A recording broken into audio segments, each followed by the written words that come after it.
तो good morning. आज हम करेंगे वेक्टर्स का लेक्चर नंबर 4 और ये इंट्रोडक्शन लेक्चर है जो एक्सरसाइज 10.1 के 10.4 के ऊपर बेस्ड है। 10.4 में जितनी भी तरह के कॉन्सेप्ट यूज होंगे आज हम इस लेक्चर के अंदर सब डिस्कस करने वाले हैं। तो पहले मैं आपको बता देता हूँ हर लेक्चर की तरह कि इसमें हम क्या क्या डिस्कस करेंगे। पहले बच्चों हम सीखेंगे दो वेक्टर की क्रॉस प्रोडक्ट कैसे निकालते हैं। लास्ट लेक्चर में हमने क्या सीखी, डॉट प्रोडक्ट कैसे निकालते हैं। अब हम सीखेंगे दो वेक्टर की क्रॉस प्रोडक्ट कैसे निकालते हैं। फिर हम सीखेंगे वेक्टर प्रोडक्ट या क्रॉस प्रोडक्ट जो होती है उसकी प्रॉपर्टीज क्या है। जैसे हमने डॉट प्रोडक्ट की प्रॉपर्टी सीखी थी, अब हम सीखेंगे क्रॉस प्रोडक्ट की प्रॉपर्टीज। फिर हम एक ऐसा वेक्टर निकालेंगे जो परपेंडिकुलर होता है दो गिवन वेक्टर। मान लो आपसे पेपर में पूछा जाए कि ए वेक्टर और बी वेक्टर दो वेक्टर है, नॉन जीरो वेक्टर है, एक ऐसा वेक्टर निकालो जो इन दोनों के परपेंडिकुलर हो। तो अब हम वो वेक्टर भी निकालना सीख जाएंगे। और फिर लास्ट में हम सीखेंगे area of parallelogram and area of triangle निकालना। ये तो बहुत ही ज़्यादा इंपॉर्टेंट है, हर एग्जाम के अंदर इससे क्वेश्चन पूछा जाता है। तो पूरे इस लेक्चर के अंदर सिर्फ और सिर्फ क्रॉस प्रोडक्ट के बारे में बात होगी, यानी कि ये जितने भी कॉन्सेप्ट है ना ये डिपेंड करते हैं किस पे, क्रॉस प्रोडक्ट पे। दो वेक्टर की क्रॉस प्रोडक्ट कैसे निकालते हैं पहले हम वो सीखते हैं। देखो पहले ये तो है डेफिनेशन। ये तो क्या होती है बच्चों, डेफिनेशन होती है क्रॉस प्रोडक्ट की। डेफिनेशन जैसे डेफिनेशन डॉट प्रोडक्ट की क्या होती थी बताओ, ए डॉट बी।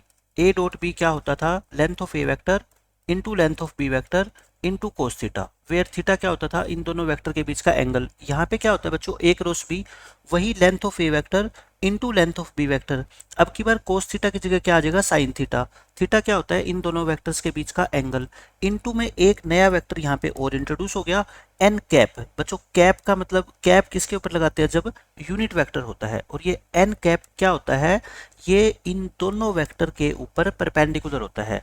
ये ए वेक्टर है और ये बी वेक्टर है, इन दोनों के ऊपर बच्चों जो परपेंडिकुलर वेक्टर होता है उसको क्या बोलते हैं, एन कैप। यानी ये यूनिट वेक्टर भी होता है और कैसा वेक्टर होता है, जो ए वेक्टर और बी वेक्टर दोनों के ऊपर क्या हो, परपेंडिकुलर।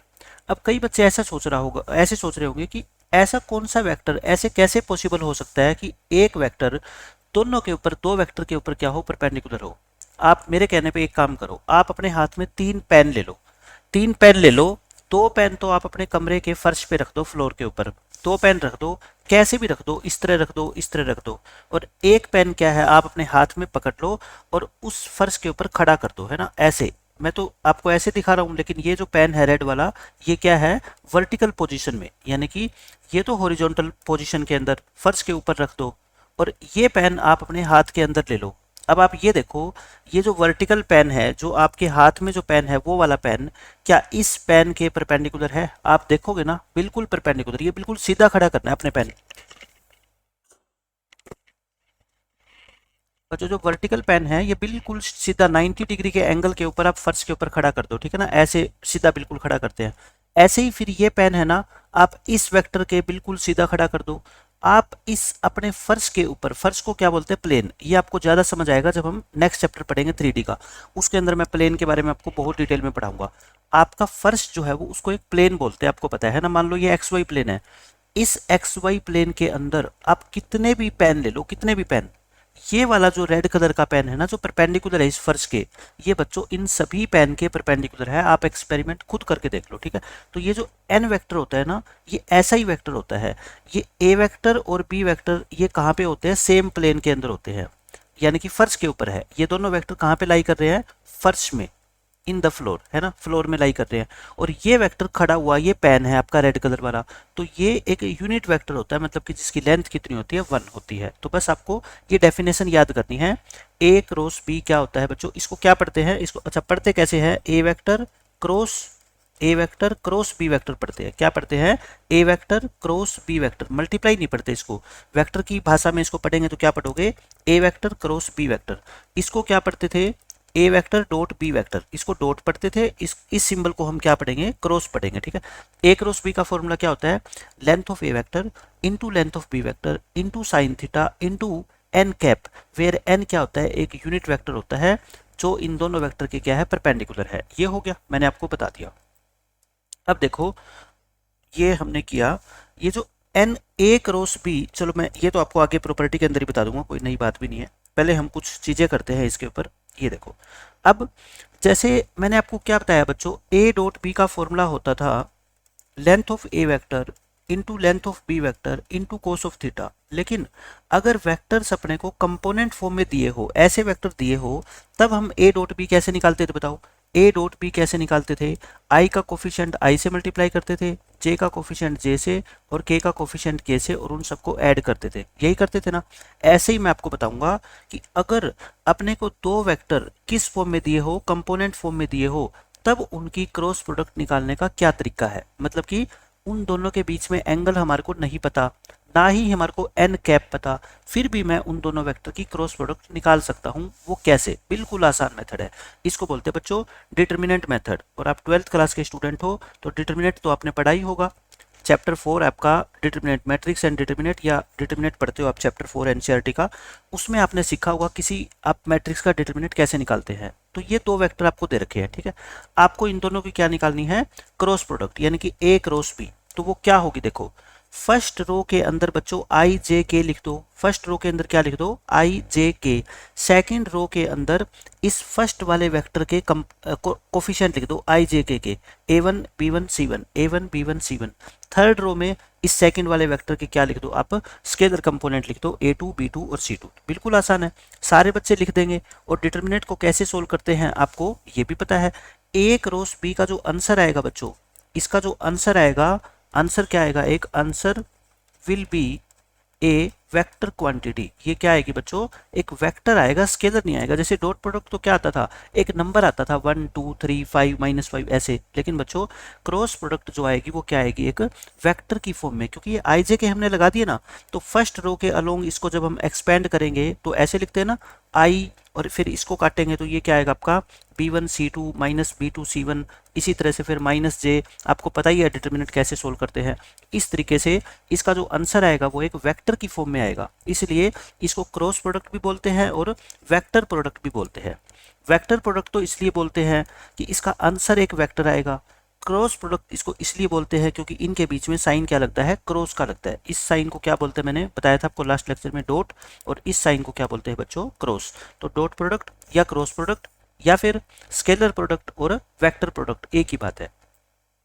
अब देखो ध्यान से सुनो, अब मैं आपको कुछ एग्जांपल देके समझा रहा हूँ कि दो वेक्टर की क्रॉस प्रोडक्ट कैसे निकालेंगे। आपको दो वेक्टर दिए होंगे और इनकी क्या कहता है? ए क्रॉस बी निकालो। तो बिल्कुल आसान होता है। देखो दो ही एग्जांपल से आप सारी कहानी समझ जाओगे आज के लेक्चर की। आसान है बिल्कुल। ए क्रॉस बी निकालना है आपको। डिटर्मिनेंट का सिंबल बनाओ, ऊपर लिखो आई जे के। फर्स्ट कॉलम के अंदर आप फर्स्ट रो में क्या लिखना है? आई जे के। सेकेंड रो के अंदर बच्चों इनके कोफिशिएंट 1 1 और 1। साइन का ध्यान रखना है, प्लस माइनस साइन में मिस्टेक मत कर देना, ठीक है। इसमें क्या लिखोगे? बी के कोफिशिएंट 2 2 और 2। इसकी वैल्यू निकालो। इसको क्या करो बच्चों? एक्सपेंड। एक्सपेंड कैसे करते हैं देखो, अगर आपको नहीं भी पता, फर्स्ट रो के अलोंग मैं इसको एक्सपेंड कर रहा हूँ। पहले क्या करो? आई लिखो फर्स्ट रो का एलिमेंट, फर्स्ट कॉलम को छोड़ दो, फर्स्ट कॉलम को छोड़ दो, इनकी पहले मल्टीप्लाई करो। 2 1 जा कितना होता है? 2 माइनस 2 1 जा 2। फिर बीच में साइन माइनस का है ना, माइनस जे। फिर इस सेकंड कॉलम को छोड़ दो, 1 की मल्टीप्लाई 2 से करो, माइनस 2 की मल्टीप्लाई 1 से करो, फिर प्लस के। और फिर क्या होता है बच्चों? थर्ड कॉलम को छोड़ दो, इनकी मल्टीप्लाई 2 1 जा 2 और 2 1 जा 2। तो ये क्या आ गया आपका? 0 आई प्लस 0 जे प्लस 0 के। जरूरी नहीं है, ये तो जीरो वेक्टर आ गया आपका, है ना। लेकिन जरूरी नहीं है हर क्वेश्चन में जीरो वेक्टर आएगा। अच्छा, इस डिटर्मिनेंट को सोल्व करने की आपको आगे जरूरत भी नहीं थी। आपको कुछ प्रॉपर्टी बता देता हूं मैं डिटर्मिनेंट की, some important properties of determinant. हालांकि ये चैप्टर आपने पढ़ा हुआ है, फिर भी मेरी जिम्मेवारी बनती है कि आपको एक बार दोबारा रिमाइंड करा दूं, ताकि इस चैप्टर के अंदर या इस लेक्चर के अंदर जो भी चीज़ें यूज होगी आप उसमें कंफ्यूज ना हो। सबसे पहले तो बच्चों, अगर मान लो ये डिटर्मिनेंट है, इसकी ये वाली रो और ये वाली रो देखो आइडेंटिकल तो नहीं है। आइडेंटिकल तो क्या होती है? जिसमें बिल्कुल सेम एलिमेंट हो, ऊपर 1 1 1, नीचे भी क्या हो? 1 1 1। आप ये बताओ मेरे को, जैसे ये डिटर्मिनेंट है 6 12 और 18, ये है बच्चों 1 2 3 और ये है 4 5 10। इस डिटर्मिनेंट की मैं आपसे वैल्यू निकालने के लिए कहूँ, आप क्या कहोगे कि सर फर्स्ट रो, ये फर्स्ट रो है ना, ये क्या है बच्चों? आपकी R1। इसमें से कॉमन आ रहा है, इसमें से क्या कॉमन आ रहा है? 6 कॉमन ले लो बच्चों। कितना? 6। डिटर्मिनेंट के अंदर जो हम कॉमन लेते हैं ना, वो सिर्फ एक रो या एक कॉलम में से लेते हैं। अगर दो रो में से कॉमन आ रहा है ना, तो इकट्ठा नहीं लेंगे, रो 1 का अलग लेंगे, रो 2 का अलग लेंगे। देखो इसमें से 6 कॉमन ले लो, 6 कॉमन लेना, ऊपर क्या बचेगा? 1 2 3। और सेकंड रो और थर्ड रो को कुछ भी नहीं करना, इसको ऐसे का ऐसे लिखना है। अब देखो कॉमन लेने के बाद मेरे को ये बताओ, ये जो फर्स्ट रो है और ये जो सेकंड रो है बच्चों क्या बन गई, सेम बन गई। सेम को क्या बोलते हैं, आइडेंटिकल। इसको क्या बोलते हैं, आइडेंटिकल, बिल्कुल एक जैसी बन गई ना। तो इस डिटरमिनेंट की वैल्यू पता है क्या आएगी, 0 आएगी। क्यों, क्योंकि R1 और R2 क्या है, दोनों बच्चों आइडेंटिकल है। एक डिटरमिनेंट की कोई भी दो रो या कोई भी दो कॉलम आइडेंटिकल बन जाए ना, उस डिटरमिनेंट की वैल्यू हमेशा ही क्या होती है, 0। और जैसे इस डिटरमिनेंट में देखो, यहाँ से आप थर्ड रो में से अगर 2 कॉमन ले लोगे तो यहाँ पे 1 1 1 हो जाएगा, और सेकंड रो भी क्या है, 1 1 1, तो इसकी वैल्यू क्या आनी थी, वैसे ही 0 आनी थी। ठीक है, तो ये आपको डिटरमिनेंट की छोटी सी प्रॉपर्टी है, आपको ध्यान होनी चाहिए। अब इसके बाद देखो सेकंड क्वेश्चन, बिल्कुल वही क्वेश्चन। ए और बी वेक्टर दे रखे हैं, आपको क्रॉस प्रोडक्ट निकालनी है। ये सिर्फ मैं क्वेश्चन आपको क्यों करा रहा हूँ, ताकि आपकी प्रैक्टिस हो जाए, आपको घबराहट ना हो कि किसी भी दो वेक्टर की क्रॉस प्रोडक्ट निकालनी हो ना, आप आसानी से निकाल दोगे। अब देखो इसमें बच्चे सबसे ज़्यादा मिस्टेक कहाँ पे करेंगे, इसमें आई है और के है, जे नहीं है। लेकिन बच्चों मैंने आपको कहा था इस फॉर्म में बनाओ, स्टैंडर्ड फॉर्म में, 2i प्लस जे नहीं है तो उसको 0j लिखो, प्लस में 1k, ताकि बीच में छूटे ना कोई एलिमेंट। तो यहाँ क्या लिखोगे, 2 0 और 1, यहाँ पे 1 1 1। इस डिटरमिनेंट की क्या निकाल लो, वैल्यू निकाल लो। देखो वैल्यू निकालते हैं, आई, और अब आप खुद सोल्व करना है। 0 बीच में साइन माइनस होता है, 1 और जे के साथ माइनस का सिंबल लगता है ना, 2 माइनस 1, और प्लस में के साथ क्या लगेगा आपका बच्चों, 2 माइनस 0। सोल्व कर लो इसको बस। ये क्या आ गया, माइनस के आई, ये क्या आ गया, माइनस जे, और प्लस के 2k, आपका आंसर आ गया। ठीक है, अच्छा एक बात और बताता हूँ, अगर ये जो क्रॉस प्रोडक्ट आपने निकाली है इसका आपको मैग्नीट्यूड और पूछ ले, magnitude of A cross B, magnitude को कैसे डिनोट करते हैं बच्चों, ए क्रॉस बी जो है एक वेक्टर ही है ना, और इसके वेक्टर को ऐसे डिनोट करते हैं। ठीक है, ये है, तो इसका मैग्नीट्यूड कितना होगा बताओ, जो आपने ये वेक्टर निकाला है इसका मैग्नीट्यूड -1 का स्क्वायर प्लस -1 का स्क्वायर प्लस 2 का स्क्वायर, यानी कि √6। √6 क्या आ जाएगा बच्चों, इसका मैग्नीट्यूड। तो आपको ये भी पता होना चाहिए कि ए क्रॉस बी जो होता है एक वेक्टर आता है, और किसी भी वेक्टर का हम मैग्नीट्यूड निकाल सकते हैं, तो इसका मैग्नीट्यूड भी निकाल लो, ये बात होगी।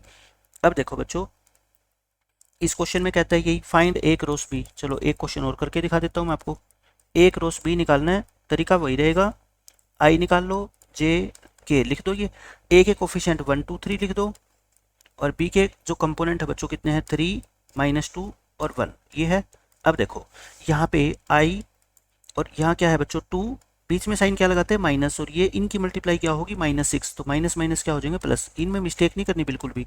ये क्या होता है देखो, 1 -9 और प्लस के, और इनटू में क्या होता है, -2 -6, -2 -6, 8 आई, और ये माइनस माइनस क्या हो जाएंगे, प्लस 8j, और ये क्या हो जाएंगे, माइनस के 8k। तो बच्चों ये आपका क्या आ गया, ए क्रॉस बी आ गया। अच्छा अब ए क्रॉस बी का मैग्नीट्यूड भी निकाल दो, साथ साथ में मैग्नीट्यूड निकालने की आदत डाल लो, क्योंकि जरूरत पड़ेगा। ठीक है, ये है तो 8 का स्क्वायर प्लस 8 का स्क्वायर और प्लस -8 का स्क्वायर, तो 64 हो गया ना, 3 टाइम्स 64 इंटू 3 आ गया है ना। 64 का स्क्वायर रूट कितना होता है, 8, तो 8√3 इस क्वेश्चन का आंसर आ जाएगा। ठीक है, हो गया ये क्वेश्चन भी।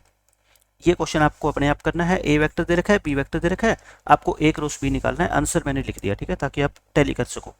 अब ये देखो प्रॉपर्टी, अब आती है बच्चों सबसे इंपॉर्टेंट है, क्रॉस प्रोडक्ट की प्रॉपर्टीज क्या क्या होती है।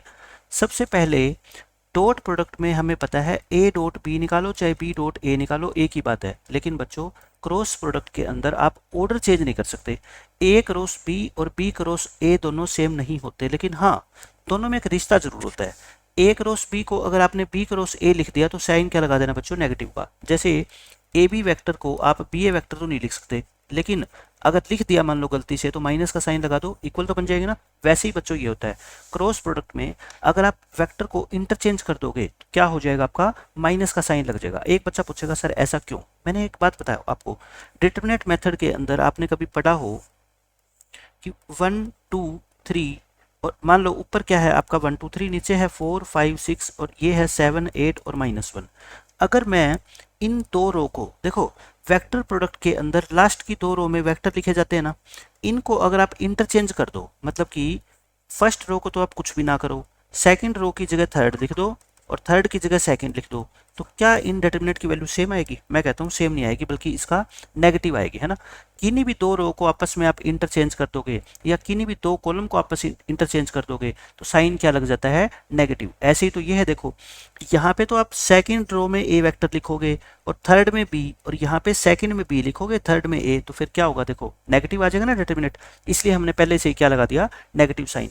तो मैं कह सकता हूँ कि वेक्टर प्रोडक्ट जो है वो कम्यूटेटिव नहीं होती। जैसे डॉट प्रोडक्ट कम्यूटेटिव होती है, वेक्टर प्रोडक्ट नहीं होती। फिर ये प्रॉपर्टी तो हमने क्या है डॉट प्रोडक्ट में भी की थी। जैसे एम ए की डॉट निकालते थे बी से, एम तो एक स्केलर होता है, इसको बाहर कर दो, सिर्फ आप ए डॉट बी निकाल दो। ऐसे ही क्रॉस में एम A vector cross B vector निकालना हो तो एम को तो क्या कर देना बच्चों? बाहर कर देना। जैसे आपको 2x इंटू वाई निकालना होता है छोटी क्लासों में, 7th क्लास का बच्चा सीखता है, तो 2 को तो हम बाहर कर देते हैं, साथ में क्या कर लेते हैं? x इंटू वाई, तो मतलब 2xy इसका आंसर आता था। ऐसे ही स्केलर को तो आप क्या कर सकते हो? बाहर छोड़ सकते हो, चाहे ये एक के साथ हो चाहे दोनों के साथ। ऐसे होता ना, अगर ये मान लो आपका बच्चों ऐसे भी होता कि m इंटू ए वैक्टर और क्रॉस करनी हो n इंटू बी वैक्टर, तो ये m और n स्केलर है, इसको तो बाहर कर दो, बस आपको a क्रॉस b करना है, ठीक है। और लास्ट में जो आंसर है उसकी mn से मल्टीप्लाई कर देना। mn तो कैसा होगा? 2 इंटू 3 6 ऐसे होगा। तो ये फर्स्ट प्रॉपर्टी थी कि हम इंटरचेंज इनको नहीं कर सकते, अगर करेंगे तो वेक्टर क्या आ जाएगा? नेगेटिव आ जाएगा। अच्छा, ये होता क्यों है? देखो ये a क्रॉस b है, आप अगर b क्रॉस a लोगे ना, b क्रॉस a लोगे तो ये जो n वेक्टर था n कैप, ये नेगेटिव डायरेक्शन में आ जाएगा, ठीक है। ये क्या आ जाएगा बच्चों? डाउनवर्ड पोजीशन में आ जाएगा। इसलिए इसको अगर ये ऊपर, अगर ये बच्चों ऊपर, अगर ये n था, अगर आप इसकी डायरेक्शन चेंज कर दोगे और मैग्नीट्यूड उतना ही रखोगे तो ये क्या होएगा? आपका माइनस n कैप होगा, ठीक है। तो वो माइनस हो जाती है बस। फिर डिस्ट्रीब्यूटिव प्रॉपर्टी जैसे डॉट प्रोडक्ट में थी वैसे ही क्रॉस प्रोडक्ट में बच्चों, जैसे ए क्रॉस करना हो आपको बी प्लस सी, एक तरीका तो ये है कि पहले बी और सी वेक्टर को आप ऐड कर लो, फिर उसकी ए से क्रॉस कर लो। दूसरा तरीका बच्चों ये है, ए की क्रॉस कर दो आप किससे? बी से, और प्लस में ये प्लस का साइन, फिर ए की क्रॉस कर दो आप किससे? सी से। एक ही बात है, लेकिन फिर बच्चों मेरी बात ध्यान से सुनना, क्रॉस प्रोडक्ट के अंदर आपको जो सबसे इंपॉर्टेंट बात ध्यान रखनी है वो क्या है? You can not change the order, you can not change the order. Order का मतलब ए क्रॉस बी अगर आपको निकालना हो तो पहले ए वेक्टर लिखना पड़ेगा फिर बी, यानी कि ये ऐसे नहीं लिख सकते। आप समझ गए? मैंने आपको फर्स्ट प्रॉपर्टी में बताया था। तो आपको ए की मल्टीप्लाई बी से करनी है तो ए क्रॉस बी लिखोगे, ए की मल्टीप्लाई सी से करनी है तो ए क्रॉस सी लिखोगे, सी क्रॉस ए नहीं लिख सकते, ठीक है। ऐसे ही मान लो आपका ये आ जाए कि ए प्लस बी वैक्टर और यहाँ पे क्रॉस हो सी वेक्टर, है ना, फिर वही बात आएगी। अब यहाँ पे बच्चे मिस्टेक ये करेंगे, वो कहेगा सर सी वेक्टर की क्रॉस कर दो ए से। नहीं, पहले कौन आ रहा है? देखो ए आ रहा है ना, ए की मल्टीप्लाई होएगी किससे? सी से, ए क्रॉस सी और बीच में साइन प्लस, फिर बी क्रॉस सी। मतलब कि आप ऑर्डर चेंज नहीं कर सकते। यहाँ पे पहले ए आ रहा है फिर बी तो ए क्रॉस बी, यहाँ पहले ए आ रहा है फिर सी तो ए क्रॉस सी रहेगा, ठीक है। ऑर्डर चेंज नहीं कर सकते। ऐसे ही अगर बीच में साइन प्लस की जगह माइनस हो तो फिर ये क्या आ जाएगा? यहाँ माइनस आ जाएगा। प्लस माइनस में कोई फर्क पड़ता है नहीं। फोर्थ प्रॉपर्टी देखो बच्चों, ये सबसे इंपॉर्टेंट प्रॉपर्टी है, सबसे इंपॉर्टेंट ये प्रॉपर्टी है। जैसे आप डॉट प्रोडक्ट की प्रॉपर्टी बताओ आप मेरे को, साथ साथ में मैं डॉट प्रोडक्ट को भी रिवाइज करा रहा हूँ। अगर ए डॉट बी जीरो हो, अगर बच्चों ए डॉट बी क्या होती है? जीरो होती है, देन ए वेक्टर क्या होता है बच्चों? परपेंडिकुलर होता है। ए वेक्टर क्या होता है? परपेंडिकुलर। कब? ना तो ए वेक्टर आपका जीरो वेक्टर हो, है ना, एंड ना ही बी वेक्टर आपका जीरो वेक्टर हो, क्योंकि ए और बी में से कोई जीरो हो जाएगा तब तो डॉट प्रोडक्ट वैसे ही जीरो होगी। लेकिन अगर दोनों नॉन जीरो है फिर भी डॉट प्रोडक्ट जीरो आ गई तो दोनों वेक्टर क्या होते हैं? परपेंडिकुलर। ये तो किसकी प्रॉपर्टी है? आपकी डॉट प्रोडक्ट की। क्रॉस प्रोडक्ट की क्या प्रॉपर्टी होगी बच्चों? अगर दोनों की क्रॉस प्रोडक्ट एक जीरो वेक्टर आ गई, पहले तो मेरी बात ध्यान से सुन लो, नोट कर लो अपने दिमाग में कि क्रॉस प्रोडक्ट जब भी लिखेंगे वो वेक्टर की फॉर्म में लिखेंगे, क्योंकि इसका आंसर एक वेक्टर क्वांटिटी आता है। अगर किसी बच्चे ने एग्जाम में ये लिख दिया और एग्जामिनर का मन किया कि इस बच्चे के नंबर काटने हैं तो वो यहाँ पे काट लेगा, क्योंकि ये जीरो एक एलिमेंट है, ये वेक्टर नहीं है। जीरो वेक्टर को बच्चों ऐसे लिखा जाता है, ठीक है। जैसे जीरो मैट्रिक्स को ऐसे नहीं लिखते, या तो ऐसे डार्क करके लिखते हैं और या फिर ऐसे लिखते हैं ना, वैसे ही वेक्टर को ये जीरो नहीं लिखते, ये जीरो होती है वेक्टर के लिए, ठीक है, जीरो वेक्टर। तो अगर दो वेक्टर की क्रॉस प्रोडक्ट एक जीरो वेक्टर आ गया तो ये दोनों वेक्टर क्या होते हैं बच्चों? ये पैरेलल होते हैं। पैरेलल कह लो या फिर क्या कह लो? कोलिनियर। मैंने कहा था ना कि वेक्टर को पैरेलल बोल लो या वेक्टर को कोलिनियर बोल लो, एक ही बात होती है, ठीक है। अब आप सोचोगे कि सर ऐसा क्यों क्यों होता है? एग्जाम्पल देता हूँ मैं आपको। बिल्कुल आसान चीज़ें हैं। एग्जाम्पल ले लो, इसमें मान लेता हूँ मैं ए वेक्टर है आपका आई प्लस जे प्लस में के, और बी वेक्टर है बच्चों आपका 3i प्लस में 3j प्लस में 3k। बस आप मेरे को ये बता दो कि क्या ये वेक्टर कोलिनियर है क्या। अगर कोलिनियर आपको चेक करना हो तो आप कैसे चेक करते थे, कोलिनियर चेक करना है मान लो, क्योंकि ये थोड़ी कि आप फोर्थ एक्सरसाइज पे पहुंच गए तो पहली तीन भूल गए।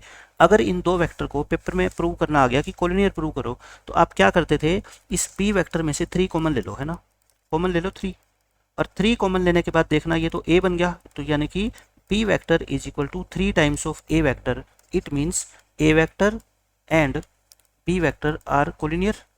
इसको क्या कह लो, कोलिनियर कह लो या पैरेलल कह लो, क्योंकि जब चैप्टर पूरा हो जाता है ना तो उसका ये बेनिफिट होना चाहिए कि सब बातें आपके दिमाग में है, कैसे भी प्रूव कर दो एक ही बात है, ठीक है। ये कोलिनियर हो गए, ये तो हमने इसको कोलिनियर प्रूव किया फर्स्ट मेथड से।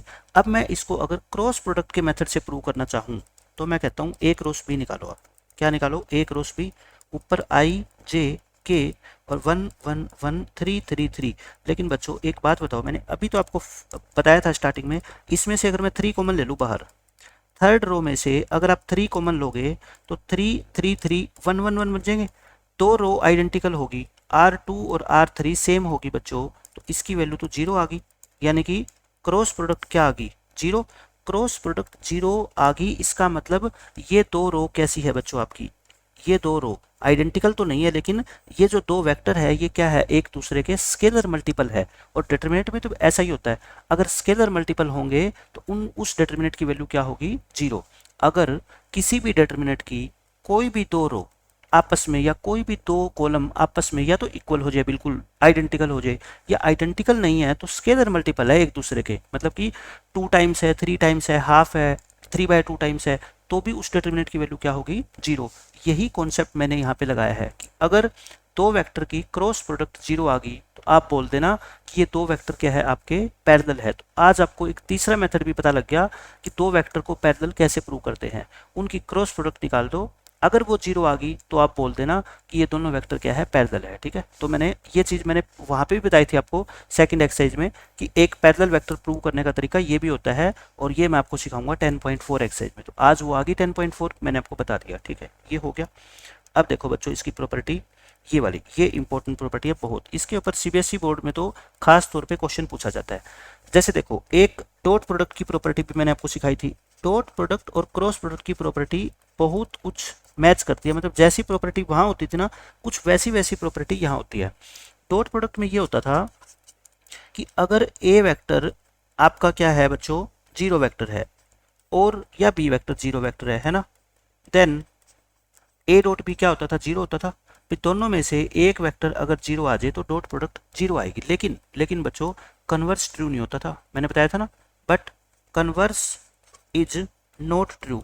इसका मतलब क्या था कि अगर दो वेक्टर की डॉट प्रोडक्ट 0 है, इट मीन्स, इसका मतलब क्या है कि अगर ए डॉट बी 0 है, then it is not it is not necessary it is not necessary that a vector equal to 0 vector और B vector equal to 0 vector. मतलब कि वहाँ ये जरूरी नहीं था कि डॉट प्रोडक्ट 0 आए तो दोनों में से कम एक वेक्टर को 0 होना पड़ेगा, नहीं, बिल्कुल भी जरूरी नहीं है। अगर दो वेक्टर परपेंडिकुलर हो तब भी उनकी डॉट प्रोडक्ट 0 आती है, और मैंने हजारों एग्जाम्पल आपको दे सकते हैं, आप लेट कर लो। आप ए वेक्टर को मैंने कहा था ना सबसे अच्छा एग्जाम्पल क्या होता है, आई जे के वाला, और बी वेक्टर को जे वेक्टर मान लो। ये दोनों क्या है बच्चों, नॉन जीरो वेक्टर्स है, लेकिन इनकी डॉट प्रोडक्ट आप करोगे, डॉट प्रोडक्ट, तो वो क्या आएगी आपकी 0। क्यों, क्योंकि आई और जे वेक्टर आपस में परपेंडिकुलर वेक्टर होते हैं, और दो परपेंडिकुलर वेक्टर की डॉट प्रोडक्ट हमेशा 0 आती है।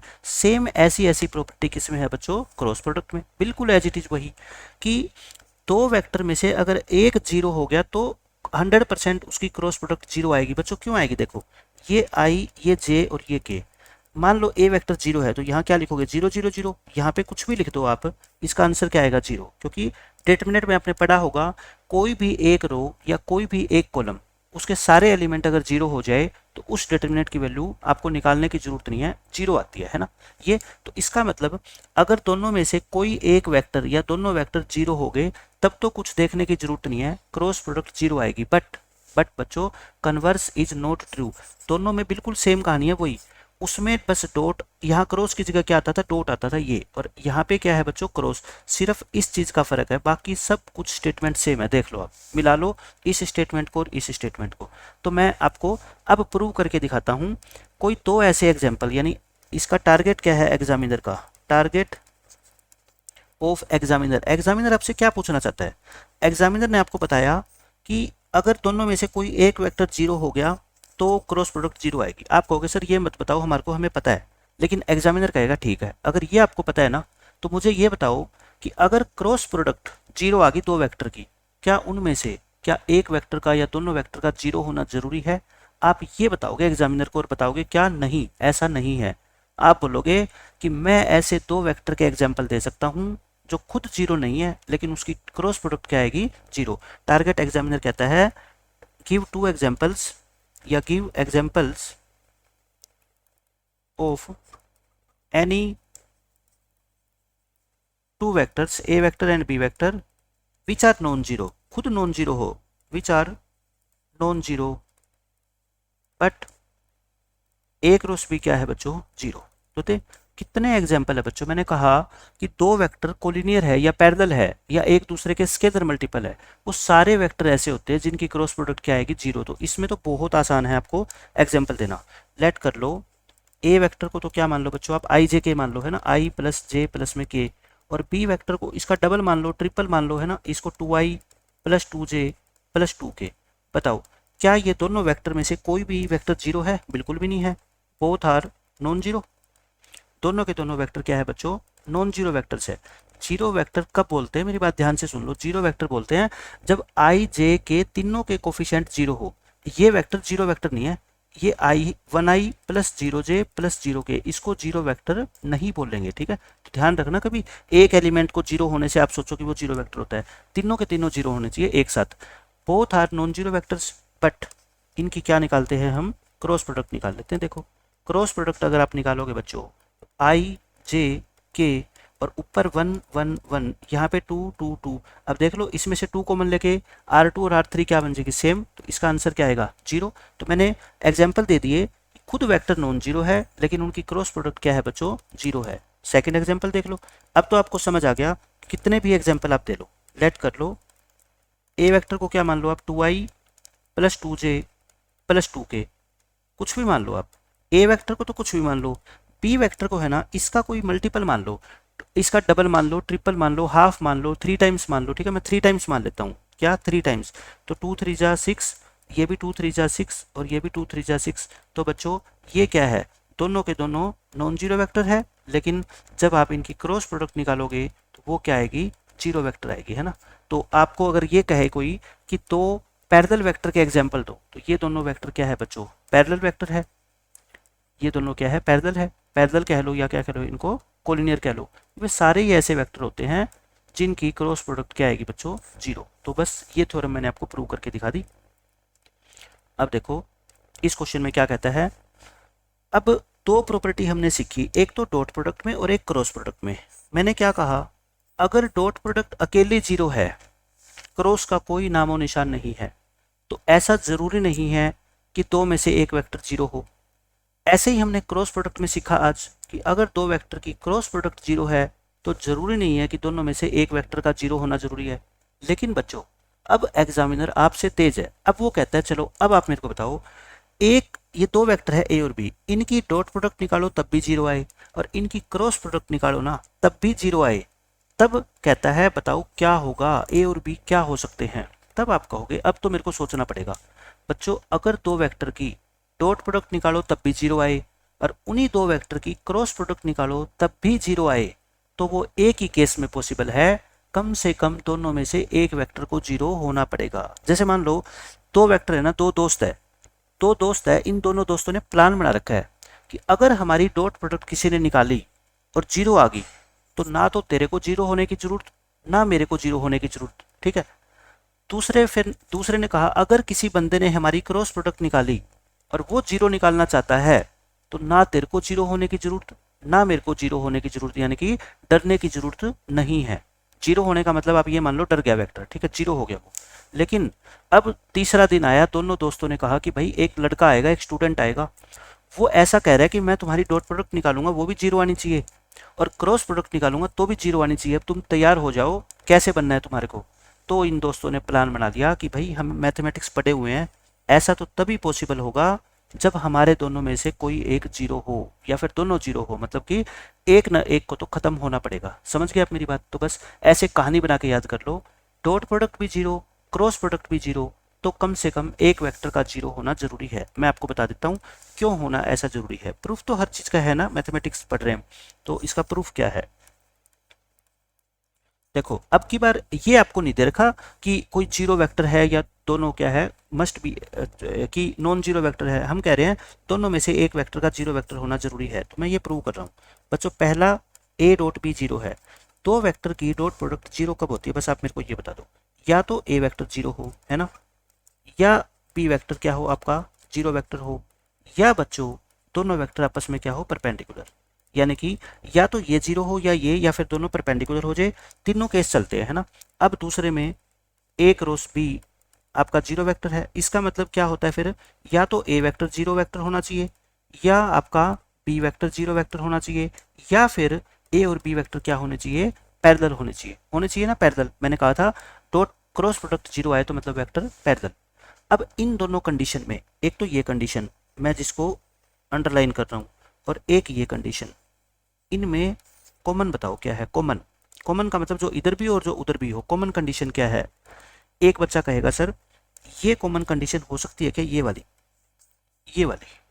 अब बच्चे पढ़े लिखे हैं, उनको पता है ऐसे वेक्टर दो नहीं हो सकते इस दुनिया में जो इधर तो कह रहे हैं कि हम दोनों परपेंडिकुलर है और इधर कह रहे हैं हम दोनों पैरेलल है। बच्चों दो लाइन है, ये दोनों अगर परपेंडिकुलर है तो ये पैरेलल कैसे हो सकती है। ये दो वेक्टर इधर तो कह रहे हैं हम परपेंडिकुलर होंगे, इधर कह रहे हैं हम पैरेलल होंगे, क्योंकि देखो इनको दोनों कंडीशन सेटिस्फाई करनी है, ये भी और ये भी, है ना। क्योंकि मैंने क्या कहा, दोनों दोनों होने चाहिए, डॉट प्रोडक्ट भी जीरो क्रॉस भी जीरो। मतलब इन वेक्टर का यहाँ तो ये कह रहे हैं हम परपेंडिकुलर हो जाएंगे, यहाँ हम कह रहे हैं कि हम पैरेलल हो जाएंगे, दोनों कैसे पॉसिबल है, नहीं पॉसिबल। हम उसको कहेंगे ऐसा पॉसिबल नहीं है, ये मत सोचो। क्योंकि अगर तुम परपेंडिकुलर हो गए तो तुम पैरेलल नहीं कहला सकते, अगर तुम पैरेलल हो गए तो परपेंडिकुलर नहीं कहला सकते। मतलब इस कंडीशन को तो छोड़ दो, ये कंडीशन तो फुलफिल कर ही नहीं सकते तुम, क्योंकि इधर तुम परपेंडिकुलर हो गए तो ये कैसे होगे फिर, और होना तो ये भी चाहिए। तो फिर ये वेक्टर कहेंगे हमारे पास एक ही चारा है बचने का कि हम ये वाली कंडीशन फुलफिल कर दें। ये कहेंगे ये दोनों, ये तो कॉमन है ना दोनों में, तो मैं कहता हूँ यस ये कॉमन है। यानी कि या तो ए वेक्टर जीरो कर लो और या फिर क्या कर लो बच्चों, बी वेक्टर जीरो कर लो। तो ये इसका प्रूफ है कि ऐसा क्यों होता है कि डॉट और क्रॉस प्रोडक्ट दोनों जीरो हो, उनमें से कम एक वेक्टर का जीरो होना जरूरी है। मैंने प्रूव कर दिया, क्योंकि ये कंडीशन एक साथ फुलफिल नहीं हो सकती, बट ये हो सकती है क्योंकि ये तो दोनों में कॉमन है ना। तो बस बात खत्म हो गई। बहुत इंपॉर्टेंट प्रॉपर्टी है, इसके ऊपर क्वेश्चन पूछा जाता है। अब ये देखो, इसमें कहता है ए क्रॉस ए हमेशा ही एक जीरो वेक्टर आएगा फॉर एनी वेक्टर ए। और ए क्या है बच्चों, नॉन जीरो की बात कर रहे हैं, क्योंकि जीरो वेक्टर अगर होगा तो फिर कोई कहानी नहीं है, फिर तो क्रॉस प्रोडक्ट उसकी जीरो आएगी। हम किसकी बात कर रहे हैं, नॉन जीरो वेक्टर की। मैं कहता हूँ ए को इस दुनिया का कोई भी वेक्टर ले लो और उसकी खुद के साथ क्रॉस प्रोडक्ट करो, वो जीरो आएगी। कैसे कैसे आएगी, लेट कर लो। ए वेक्टर आप कुछ भी मान लो, आई प्लस में 2j माइनस 3k मान लिया। ए क्रॉस ए करना, ए क्रॉस ए कैसे करते हो, क्रॉस प्रोडक्ट आई जे के, ऊपर इस ए के कोफिशिएंट लिखो 1 2 -3, नीचे इस वाले ए के, ए तो सेम ही है ना। अब बताओ ये R2 और ये R3 आइडेंटिकल होगी, आइडेंटिकल होगी तो इसका आंसर क्या आएगा, जीरो। तो कहने का मतलब दो वेक्टर की क्रॉस प्रोडक्ट सेम वेक्टर हो क्या आएगी, हमेशा ही जीरो। एक ही बात है। आप ऐसे भी कर सकते हो, आप बाय डेफिनेशन भी कर सकते हो। डेफिनेशन क्या होती है क्रॉस प्रोडक्ट की बच्चों, ए क्रॉस बी जो होता है वो होता है length of A vector into length of B vector into sine theta into N cap, होता है ना। अब यहाँ पे ए को, बी को भी आप ए ही मान लो, है ना, क्योंकि हम ए क्रॉस ए निकालना चाहते हैं। तो बताना ए वेक्टर की लेंथ, ए वेक्टर की लेंथ साइन थीटा, ए वेक्टर खुद के साथ कितना एंगल बनाता है, जीरो, और साइन जीरो की वैल्यू पता है आपको, जीरो होती है, तो ये सारी कहानी जीरो हो जाएगी ना। तो इससे भी हम कह सकते हैं, मैं यही कह रहा हूँ कि दो सेम वेक्टर की अगर आप क्रॉस प्रोडक्ट करते हो तो वो हमेशा क्या आती है, जीरो। लेकिन डॉट प्रोडक्ट करते हो तो क्या, ये मत कह देना 1 आती है ना। डॉट प्रोडक्ट करते हो तो उसकी लेंथ का स्केल आता है। हाँ, आई डॉट आई क्या होता है, 1 होता है, I dot I. I dot I बच्चों क्या होता है 1। ये यूनिट वेक्टर है दोनों, इसलिए इनकी डॉट प्रोडक्ट क्या आती है 1। यूनिट वेक्टर नहीं होंगे तो लेंथ ऑफ ए वेक्टर का क्या आएगा स्क्वायर। सारी बातें आपको एक साथ पता होनी चाहिए, डॉट प्रोडक्ट में क्या होता है, क्रॉस में क्या होता है, ठीक है। क्रॉस प्रोडक्ट में इसको कैसे याद रखोगे, एक वेक्टर की खुद के साथ क्रॉस करेंगे, आंसर हमेशा 0 आएगा, चाहे वो वेक्टर कुछ भी हो, चाहे वो कोई ए वेक्टर हो या फिर वो आई क्रॉस आई हो, है ना, चाहे वो जे क्रॉस जे हो, सबकी वैल्यू क्या आएगी बच्चों 0 आएगी। के क्रॉस के हो तब भी क्या आएगा 0, क्योंकि जब एलिमेंट लिखेंगे हम सेकंड और थर्ड रो में तो बच्चों आइडेंटिकल बनेगी, वो आइडेंटिकल बनेगी तो उस डिटरमिनेंट की वैल्यू क्या आएगी 0 आएगी। अब देखो ये चीज़ें मैंने लिख दी। सो आई क्रॉस आई कितना होता है बच्चों 0, और जे क्रॉस जे 0 वेक्टर, के क्रॉस के भी क्या होता है 0 वेक्टर। मैंने बताया था ना, ये आपको 0 नहीं लिखना सिंपल, ये क्या लिखना है 0 वेक्टर। इस चीज़ को बार बार मैं इसलिए बोल रहा हूँ ताकि आपके दिमाग में रहे, 0 नहीं लिख सकते आप। आई क्रॉस आई को अगर आपने 0 लिख दिया वो गलत माना जाएगा। 0 नहीं बच्चों, क्या है ये 0 वेक्टर। ये क्या है बच्चों 0 वेक्टर। लिखने को तो मैं भी लिख सकता हूँ, लेकिन कहानी तो कम से कम पता होनी चाहिए दिमाग में कि ऐसा क्यों नहीं होता। अच्छा, अब तक तो हमने सीखा क्या कि आई क्रॉस आई 0 होता है, जे क्रॉस जे 0 वेक्टर होता है, के क्रॉस के 0 वेक्टर होता है। पिछले लेक्चर में हमने सीखा था ना कि आई की डॉट जे से करें तो वो 0 आती है ना, क्योंकि इन दोनों के बीच में एंगल कितना होता है 90 डिग्री, और दो परपेंडिकुलर वेक्टर की डॉट प्रोडक्ट 0 होती है। लेकिन क्रॉस प्रोडक्ट क्या होगी, आई की जे से, जे की के से, के की आई से। निकाले, एक निकाल के दिखा देता हूँ आपको, ठीक है। कहता है आई क्रॉस जे, देखो इसका तरीका बता देता हूँ मैं। एक सर्कल बना लो, एक क्या बना लो बच्चों सर्कल। सर्कल के अंदर आई जे के को लिख लो, यहाँ पे लिखो आई, और फिर क्लॉकवाइज आई के क्लॉकवाइज यानी कि इधर चलो, क्या लिख दो जे, और इसी के क्लॉकवाइज डायरेक्शन में क्या लिख दो बच्चों के। लिख दिया। अब क्या लिख दो आई जे के लिख दो। अब मैं कह रहा हूँ आई की क्रॉस प्रोडक्ट करो इस जे से, आई की क्रॉस प्रोडक्ट करो जे से। आंसर क्या आएगा पता है, इससे आगे चल के क्या रहे के आ रहा है ना, तो वो के आएगा। आपको क्या चलना है, क्लॉकवाइज चलना है। जे की क्रॉस प्रोडक्ट करो के से, पहले जे फिर के आता है ना क्लॉकवाइज में, और इन इससे आगे क्या आता है आई, तो वो आई आ जाएगा। फिर के की मल्टीप्लाई करो या के की क्रॉस करो किससे आई से, तो इससे आगे क्या आता है जे, वो आ जाएगा। लेकिन बच्चों ध्यान रखना, ऐसा नहीं होता कि आई क्रॉस जे तो के आएगा, लेकिन जे क्रॉस आई अगर आपने कर दिया ना जिस दिन, जे क्रॉस आई आपने कर दिया, जे क्रॉस आई मतलब उल्टी डायरेक्शन में चल पड़े एंटी क्लॉकवाइज में, तो इसका आंसर तो यहाँ पे तो मैग्नीट्यूड में तो के ही आएगा, लेकिन बच्चों क्या आएगा नेगेटिव। मतलब कि क्लॉकवाइज अगर आप चलोगे, ये कैसा चल रहे हो आप क्लॉकवाइज, तो आगे वाला वेक्टर आ जाएगा। अगर एंटी क्लॉकवाइज चलोगे आप, यानी कि पहले जे और फिर आई, पहले जे और फिर आई, देखो जे से आई की तरफ जा रहे हो, मतलब कि जिस डायरेक्शन में घड़ी की सुई जाती है आप उससे उल्टा चल रहे हो, है ना, तो आंसर क्या आएगा फिर नेगेटिव के आएगा। समझ गए आप। अब इसका प्रूफ क्या है, प्रूव करते हैं। एक प्रूव कर देता हूँ, उसके बाद आपको ये कम से कम पता लग जाएगा कि प्रूफ करते कैसे हैं। मैं कहता हूँ आई क्रॉस जे को के प्रूव करना है ना, ये प्रूव करना है। मेरे को ये बताओ, इन्हीं भी दो वेक्टर की क्रॉस प्रोडक्ट, मेरे पास मेथड और भी है लेकिन सबसे आसान जो बच्चों को लगता है ना वो मेथड मैं आपको करा रहा हूँ। इन्हीं भी दो वेक्टर की क्रॉस प्रोडक्ट आपको निकालनी है, ठीक है। तो आप कैसे निकालते हो बताओ। लेफ्ट हैंड साइड ले लो, लेफ्ट हैंड साइड क्या है आई क्रॉस जे। अच्छा, आई का मतलब क्या होता है, एक वेक्टर ही है आई। कैसा वेक्टर है ये, 1i प्लस 0j प्लस में 0k, है ना। और जे जो है ये भी एक वेक्टर है, ये कैसा वेक्टर है 0i प्लस में 1j और प्लस में 0k। मतलब कि ये ए क्रॉस बी की तरह ही बिहेव कर रहे हैं, ए क्रॉस बी। कभी ये मत सोच रहे ना कि ये एक सिंबल एलिमेंट है, ये ए वेक्टर है बच्चों आपका, और ये क्या है बी वेक्टर। अब बताना ए क्रॉस बी आप कैसे निकालते थे। ए क्रॉस बी का मतलब वही आई क्रॉस जे। ऊपर क्या लिखते थे बच्चों आई जे के, ये तो फिक्स है। नीचे सेकंड रो में क्या लिखते थे, इस वेक्टर के कोफिशिएंट 1 0 0, थर्ड रो में 0 1 0। सोल्व करना है इसको सोल्व करोगे आप बच्चों, क्या आएगी देखो 0 माइनस 0 माइनस के जे, और ये क्या आएगी आपकी 1, ये 0 माइनस 0 आएगी ये भी, और प्लस का के, और के आएगा तो बच्चों 1 माइनस 0, है ना। आप खुद सोचो, ये भी 0i प्लस 0j और प्लस में के, तो क्या आ गया के वेक्टर आ गया ना। तो ये मैंने प्रूव कर दिया कि इन दोनों की जो क्रॉस प्रोडक्ट है आई क्रॉस जे की वो क्या आएगी के। देख लो के वेक्टर आ गई, मैंने आई क्रॉस जे निकाला। ऐसे आप समझ गए। आपको अगर जे क्रॉस के प्रूव करना हो, जे क्रॉस के, तो वो क्या आएगी आई वेक्टर आएगी, निकाल के देख लो। मतलब आपको कॉन्फिडेंट होना पड़ेगा कि हाँ मैं निकाल के देख सकता हूँ चीज़ों को। अगर पेपर में भूल गए, टाइम हमारे पास है, तो कम से कम निकाल तो सकते हो आप। ये भी तो बेचारे दो वेक्टर ही है, ये आपको कुछ थोड़े कह रहे हैं। और दो वेक्टर की क्रॉस प्रोडक्ट तो हम निकालना जानते हैं। हाँ, इसमें गायब है जे की टर्म और के की टर्म, तो आप उसको 0 0 मान लो, 0 जे और 0 के मान के क्रॉस प्रोडक्ट निकाल दो। तो ये आपको कॉन्सेप्ट समझा दिया मैंने। अब ये देखो, इस क्वेश्चन में क्या कहता है, ए और बी दोनों नॉन जीरो वेक्टर्स है, देन ए क्रॉस बी जो होगा ना, वो एक ऐसा वेक्टर होगा बच्चों जो परपेंडिकुलर होगा दोनों के, ए और बी के। मैं कहता हूं इसको तो जितने स्टार इसके ऊपर लगाओ ना उतने कम है। पूरा 3D, पूरा जो 3D चैप्टर आएगा आपका, चैप्टर नंबर 11, उसमें जो एग्जाम में क्वेश्चन पूछा जाता है, एग्जाम क्वेश्चन, ऐसा कोई सीबीएसई बोर्ड का आज तक पेपर नहीं बना जिसके अंदर इस कॉन्सेप्ट के ऊपर बेस्ड क्वेश्चन ना आया हो। प्लेन की इक्वेशन निकालना है, लाइन की इक्वेशन निकालना है, ये कॉन्सेप्ट तो मस्ट है बहुत ज़्यादा सीखना, और सबसे आसान भी है।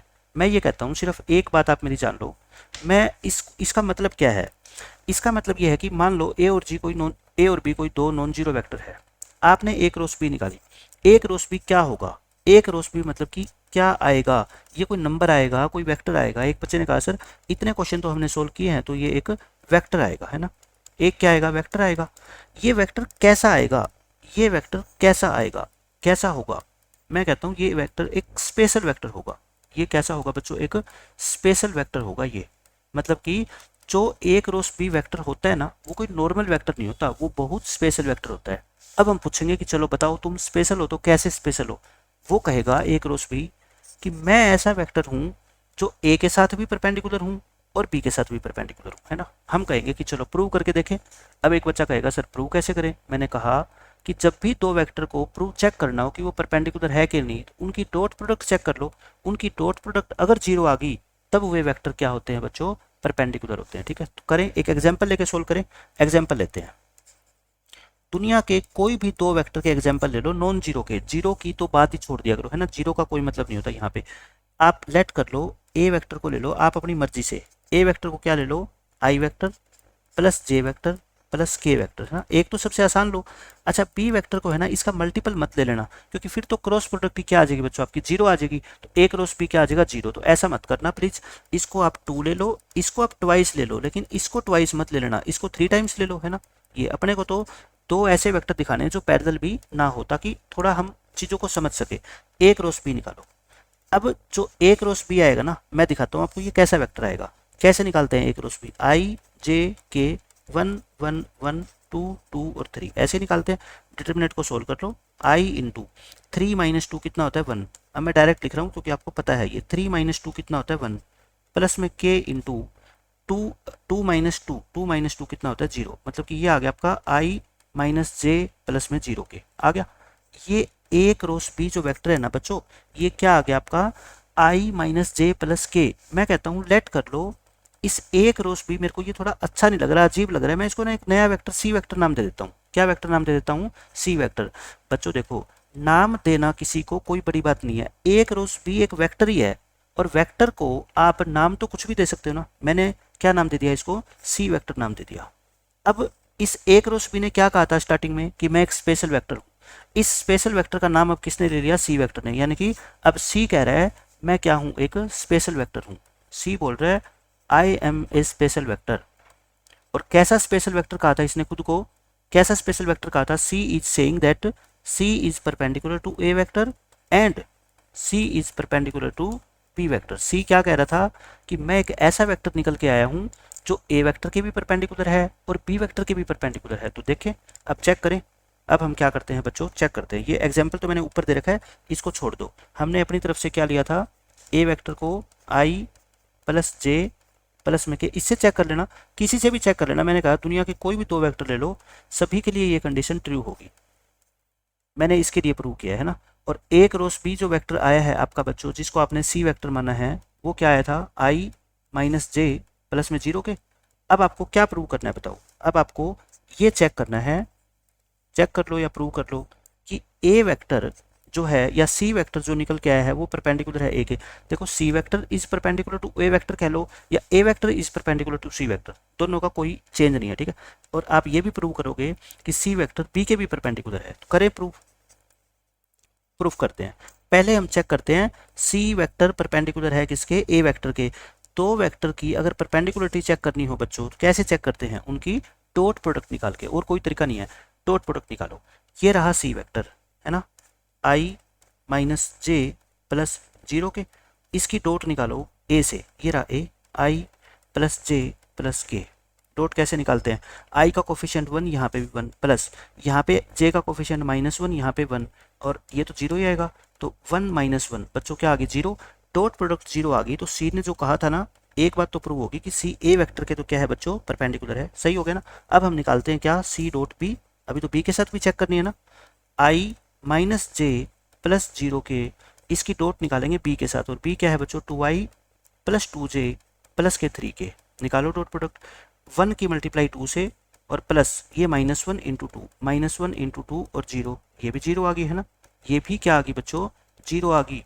तो इसका मतलब ये हुआ सी वेक्टर तो परपेंडिकुलर हो गया किसके, बी वेक्टर के। समझ गए आप, ये जो सी कह रहा था इसने खुद को सही साबित कर दिया कि मैं ए के भी परपेंडिकुलर हूँ और बी के भी। आप एग्जाम्पल लेके कितने भी एग्जाम्पल ले लो, आप अपनी नोटबुक 2-3 पेज भर दो, आपको बिल्कुल क्लैरिटी हो जाएगी कि हाँ सी जो कह रहा है वो बिल्कुल सही कह रहा है, यानी कि एक रोस बी जो निकल के आता है वो एक स्पेशल वेक्टर निकल के आता है। और कैसा स्पेशल वेक्टर होता है, जो दोनों के परपेंडिकुलर होता है, ए के भी और बी के भी, ये ऐसा होता है। देखो वही बात मैं कर रहा हूँ, एक प्लेन है, आप एक्स वाई प्लेन ले लो, आप अपने कमरे का जो फर्श है ना उसको एक्स वाई प्लेन मान लो, ठीक है। इस एक्स वाई प्लेन के अंदर मान लो आपका एक वेक्टर ये है ए वेक्टर, और एक वेक्टर क्या है बच्चों, ये वेक्टर है क्या, बी वेक्टर। आप इसका जो एक रोस बी निकालोगे ना, वो ऐसा वेक्टर आएगा जो इन दोनों के क्या है बच्चों, परपेंडिकुलर। यहाँ तो मैं 2D में दिखा नहीं पा रहा ना, लेकिन आपको समझा पा रहा हूँ। ये जो है ना वो एक रोस बी है बच्चों, जो क्या है, perpendicular to both A vector and B vector. तो मैंने आपको बता दिया प्रूव करके एग्जाम्पल देके, या फिर हम इसको ऐसा बोलते हैं कि A vector cross B vector जो आया है ना, is a vector which is perpendicular to the plane of A vector and B vector. मतलब कि ऐसे बोल दो कि ये ए वेक्टर और बी वेक्टर दोनों के परपेंडिकुलर है, या फिर ऐसे बोल दो कि जिस प्लेन के अंदर ये ए और बी वेक्टर बैठे हैं ना, ये उस पूरे प्लेन के ही परपेंडिकुलर है। मतलब कि उस प्लेन में जितने भी वेक्टर होंगे ना, A vector B vector A cross B, उन सभी के क्या है बच्चों, परपेंडिकुलर है। ये आप जो प्लेन का चैप्टर मैं पढ़ाऊंगा 3D में, उसमें और डिटेल में आपको समझ आएगी, बट मैंने एग्जाम्पल देके आई थिंक अभी तक आपको क्लियर कर दिया कि कैसे ये वेक्टर जो है ना हुआ। अब देखो क्वेश्चन, अब ये क्वेश्चन बहुत इंपॉर्टेंट है, बहुत ही ज़्यादा, और बिल्कुल आसान है। जो इंपॉर्टेंट है वो क्वेश्चन मुश्किल कभी नहीं होते, उसमें कॉन्सेप्ट इंपॉर्टेंट होता है। Find a unit vector which is perpendicular to both this and this. बच्चों जब भी ये नाम आ जाए ना कि एक ऐसा वेक्टर बताओ जो परपेंडिकुलर हो किसके, इन दोनों के, इन दोनों के जो परपेंडिकुलर वेक्टर होता है वो कैसा होता है, दोनों की क्रॉस प्रोडक्ट वाला वेक्टर है ना। समझ आ गया ना। आप ये कहो कि मेरे को एक ऐसा वेक्टर सोचना है जो इन दोनों के परपेंडिकुलर हो, तो आप ये याद कर लेना कि एक दिन एक सी वेक्टर आया था, उसने कहा था कि मैं तुम्हारे भी परपेंडिकुलर हूँ और तुम्हारे भी परपेंडिकुलर हूँ, और वो कैसा था वेक्टर, इन दोनों की क्रॉस प्रोडक्ट। तो आप इस क्रॉस को याद कर लेना है ना। जब भी एक ऐसा वेक्टर आपको निकालना हो जो दो गिवन वेक्टर के परपेंडिकुलर हो, तो आप हमेशा उन वेक्टर की क्या निकाल देना, क्रॉस प्रोडक्ट निकाल देना, बस आपका काम बन जाएगा। पहले तो क्या निकालो, क्रॉस प्रोडक्ट निकालो। क्रॉस प्रोडक्ट क्या होगा, आई जे के और 2 1 1 1 2 1, आई 1 - 2 -1 होता है, माइनस जे, और ये क्या होगा 2 - 1 यानी कि 1 प्लस के, और ये होगा 4 - 1 यानी कि 3। तो ये हो गया बच्चों माइनस आई माइनस जे प्लस में 3 के। देखो ये जो ए क्रॉस बी वेक्टर है ना, चाहे आप चेक कर लेना, ये ऐसा वेक्टर है जो परपेंडिकुलर है किसके, ए वेक्टर के, एंड परपेंडिकुलर है बच्चों किसके, बी वेक्टर के। दोनों के ये क्या है, परपेंडिकुलर है। लेकिन आपसे सिर्फ इतना ही नहीं पूछा था कि एक ऐसा वेक्टर बताओ जो इन दोनों के परपेंडिकुलर हो, आपसे एक चीज साथ में और भी पूछी है इसने कि एक यूनिट वेक्टर बताओ ऐसा, एक क्या बताओ, यूनिट वेक्टर। अब बच्चा सोचेगा कि टीचर तो मेरे को बार बार कंफ्यूज कर रहा है, पहले उसने मेरे से परपेंडिकुलर पूछा, मैंने सीखा हुआ है कि इन दोनों की क्रॉस प्रोडक्ट वाला जो वेक्टर है ना वो इन दोनों के परपेंडिकुलर होता है।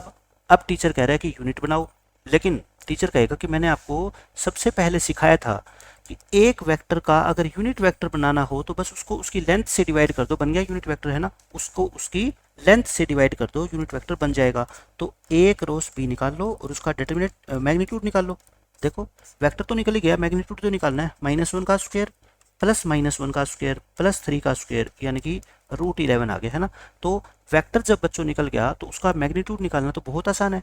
अब सो रिक्वायर्ड यूनिट वेक्टर क्या लिखोगे, रिक्वायर्ड यूनिट वेक्टर जो कहता है एग्जामिनर ने पूछा था, एग्जामिनर ने हमारे से परपेंडिकुलर वेक्टर पूछा तो वो ये था -i -j प्लस 3k। अगर यूनिट पूछ लिया तो इसको इसकी लेंथ से क्या कर दो, डिवाइड, बन गया ना, बस ये आपका आंसर है। बस आप मेरी बात पे एक चीज पे लास्ट में गौर कर लो, इसके आगे प्लस माइनस का साइन लगा देना। क्या लगा देना बच्चों, प्लस माइनस का साइन। प्लस माइनस का इसलिए लगाते हैं कि ये दो वेक्टर है, मान लो ए और बी, जो ये यूनिट वेक्टर होता है ना बच्चों, जो दोनों के परपेंडिकुलर होता है, वो ऊपर वाली डायरेक्शन में भी हो सकता है एन कैप, और ये नीचे वाली डायरेक्शन में भी हो सकता है -n कैप, ठीक है। तो ये भी यूनिट वेक्टर होता है, ये भी यूनिट वेक्टर होता है, इनकी दोनों की लेंथ क्या होती है, इक्वल। तो जब भी यूनिट वेक्टर पूछा जाए जो इन दोनों के परपेंडिकुलर हो, तो एक रोस भी निकाल लेना, उसको उसकी लेंथ से डिवाइड कर देना और प्लस माइनस का सिंबल लगा देना। बस इतना छोटा सा तरीका आपको बता दिया, ठीक है। ये चीज़ इंपॉर्टेंट है काफ़ी, और ऐसे क्वेश्चन ही पेपर के अंदर बच्चों पूछे जाते हैं, बिल्कुल सेम एज इट इज ये क्वेश्चन है। Find a vector whose length is 3। अब की बार टीचर क्या कर रहा है, बच्चे की इम्तिहान ले रहा है। पहले उसने यूनिट वेक्टर पूछा, यूनिट वेक्टर बता दिया। अब ये कहता है जिसकी लेंथ 3 हो ना वो वेक्टर बताओ, तो कोई बात नहीं, यानी कि अब की बार ये ऐसे पूछ रहा है, ये ए वेक्टर है, ये बी वेक्टर है, इनके बीच का एंगल थीटा है।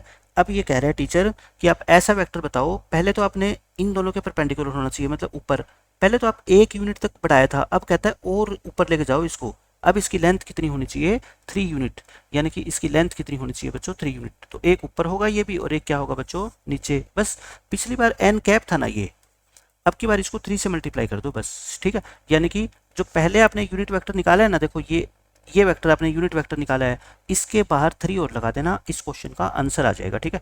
तो बाकी कहानी बिल्कुल एज इट इज है। तो इन दोनों के क्या है, वो परपेंडिकुलर है। तो थोड़ा सा मैं सोल्व कर देता हूँ। पहले क्या निकालूंगा, एक रोस बी, यानी यूनिट वेक्टर पूछे या कोई और मैग्नीट्यूड का पूछे, पहले तो बच्चों यूनिट ही निकालोगे आप, है ना, फिर उसको मैग्नीट्यूड से मल्टीप्लाई कर देना, आई जे के। अब क्या होगा, 3 1 -4 6 5 और -2, करो इसको सोल्व। आई ये कितना आएगा, -2 + 20 यानी कि 18 आ जाएगा।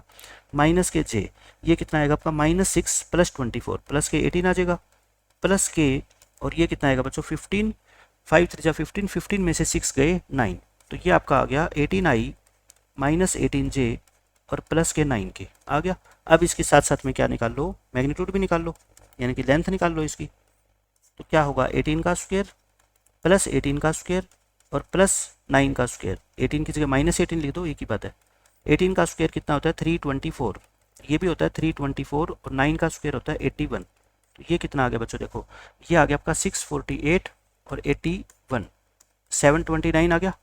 और 729 किसका क्यूब होता है, आई थिंक 9 का क्यूब होता है ना, 9 × 9 × 9, 9 9 जा 81, और इसको 9 से मल्टीप्लाई करोगे, यानी कि ये आ गया 9 × 9 × 9, 9 और 9 से तो एक 9 बाहर आ जाएगा, और ये 9 होता है 3 × 3, तो एक 9 बाहर आ गया, एक 3 बाहर आ गया, तो इसका मैग्नीट्यूड कितना आ गया बच्चों, 27 आ गया, ठीक है, 27 आ गया। यानी ये 27 का स्क्वायर होता है। अब इस वेक्टर को 27 से डिवाइड कर दोगे तो मेरे को बताओ क्या आ जाएगा, यूनिट वेक्टर आ जाएगा। अब आप क्या लिखोगे, चलो मैं यही निकाल देता हूँ। अब आप क्या लिखोगे, यूनिट वेक्टर, यूनिट वेक्टर तो आ गया बच्चों क्या, एक रोस बी को इसकी लेंथ से डिवाइड कर दो, है ना, एक रोस बी की लेंथ से डिवाइड कर दो।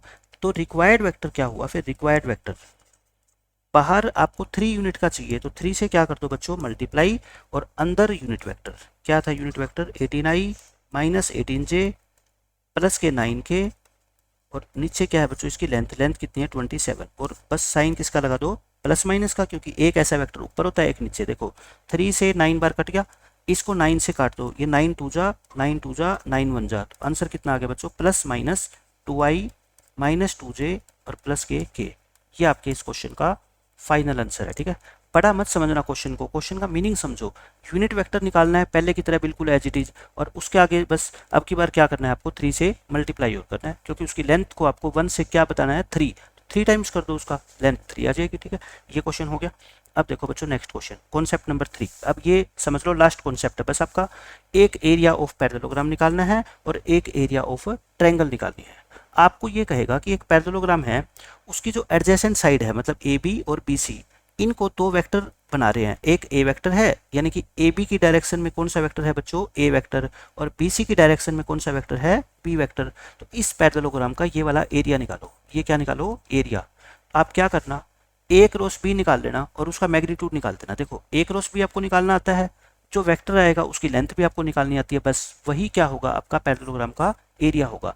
मैंने कहा था ना आज के लेक्चर में कि यूज क्या होगा, सिर्फ और सिर्फ क्रॉस प्रोडक्ट।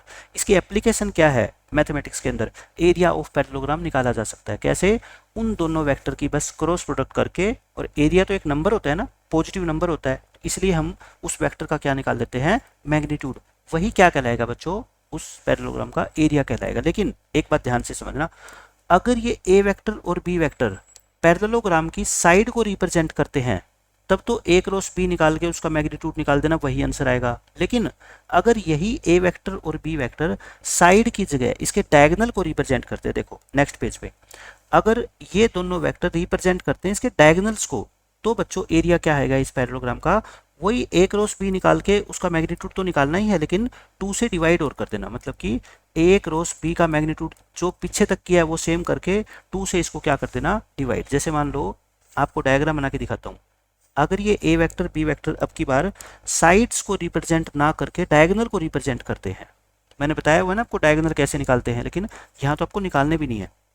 यानी कि मैं ये कहता हूँ, अगर ए सी वेक्टर को रिप्रेजेंट करता है बच्चों ए वेक्टर, और बी डी वेक्टर को रिप्रेजेंट करता है क्या, बी वेक्टर, तब आप इसका एरिया, यानी कि ये वाला वेक्टर जो है ना, ये तो ए वेक्टर है, और ये बी से लेके डी वेक्टर है, ये क्या है बच्चों, बी वेक्टर। तो इसका एरिया क्या होगा पैरेललोग्राम का, एरिया ऑफ पैरेललोग्राम, वही ए क्रॉस बी निकाल के उसका मैग्नीट्यूड निकाल देना और 2 से क्या कर देना, डिवाइड कर देना, बस हो जाएगा। अब बात आती है एरिया ऑफ ट्रायंगल। देखो मैं एक ट्रायंगल बनाता हूँ, ये ट्रायंगल है मान लो। अब ये दो वेक्टर है, ए वेक्टर और बी वेक्टर, क्योंकि क्रॉस प्रोडक्ट हम सिर्फ कितने वेक्टर की निकाल सकते हैं, 2 की, 3 वेक्टर की भी निकाल सकते हैं, बट वो आपके सिलेबस में नहीं है, वो बीएससी में पढ़ते हो आप, क्रॉस प्रोडक्ट ऑफ 3 वेक्टर्स या ट्रिपल क्रॉस प्रोडक्ट। ये साइड है मान लो ए वेक्टर, ये साइड है मान लो बी वेक्टर, ये दो साइड रिप्रेजेंट, दो वेक्टर रिप्रेजेंट कर रहे हैं साइड्स को। तो इस ट्रायंगल का अगर आपको एरिया निकालना हो ना इस ट्रायंगल का, तो क्या करोगे, वही क्रॉस प्रोडक्ट निकाल के मैग्नीट्यूड निकाल देना और 2 से बस क्या कर देना, डिवाइड कर देना।